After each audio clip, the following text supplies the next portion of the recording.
আসসালামু আলাইকুম রহমতুল্লাহ। আসলে গত 3 দিন যাবৎ খুবই তাপদাহ যাইতেছে, প্রচণ্ড গরম। এবং এই গরমে খামারের গরুগুলোকে নিয়ে আসলে খুবই একটা সমস্যার ভিতরে।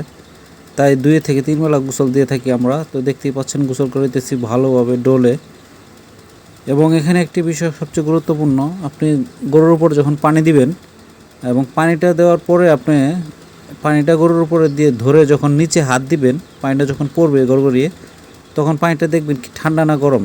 যখন দেখবেন যে পানিটা ঠান্ডা হয়ে আসছে, তখন আপনি বুঝবেন যে গরুর পারফেক্ট গোসলটা হয়েছে। এবং মিনিমাম এই গরমে একটা গরুকে একটু সময় বেশি নিয়ে গোসল করানো উচিত, যেটা আমি করি অবশ্য, দেখতেই পাচ্ছেন। এবং এই গোসলের পরপর মেঝেটাকে ভালো করে ঘষে এবং স্যানিটাইজ করতে হবে। এবং অবশ্যই আমি পটাশ দিয়ে স্যানিটাইজ করি সবসময়, প্রত্যেক সপ্তাহে।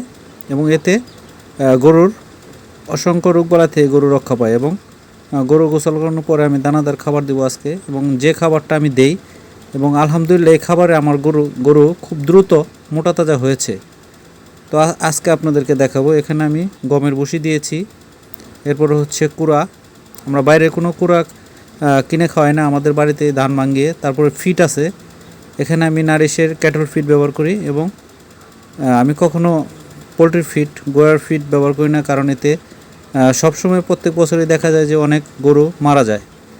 এবং আপনাদেরকে বলবো আপনারা পোলট্রি ফিটকে বন্ধ করুন এবং গরুর ফিট খাওয়ান। এবং এখানে দেখতে পাচ্ছেন আমি উন্নত মানের সাইলেজ দিতেছি, এবং পাশাপাশি উচ্চত মানের কার্বোহাইড্রেট যেটা আছে ভুট্টা ভাঙানো ফাক্কি, যেটা বেসন, ওইটাকে আমি একটু বয়েল করে এবং কাঁচা না দিয়ে বয়েল করে যদি আপনি দেন, সেক্ষেত্রে গরুর ততটা সমস্যা হবে না। এবং মাপ অনুযায়ী দিতে হবে, কারণ এটা মাত্রাটা যদি বেশি হয় কার্বোহাইড্রেটের, তাহলে সেক্ষেত্রে গরু আবার পেটের সমস্যা হতে পারে, আপনার গোবরটা পাতলা হতে পারে। তো এই ব্যাপারে একটু খেয়াল রাখতে হবে। এবং ভিডিওটি যদি ভালো লাগে অবশ্যই আমাদের এই পেজটাকে ফলো করবেন। আসসালামু আলাইকুম।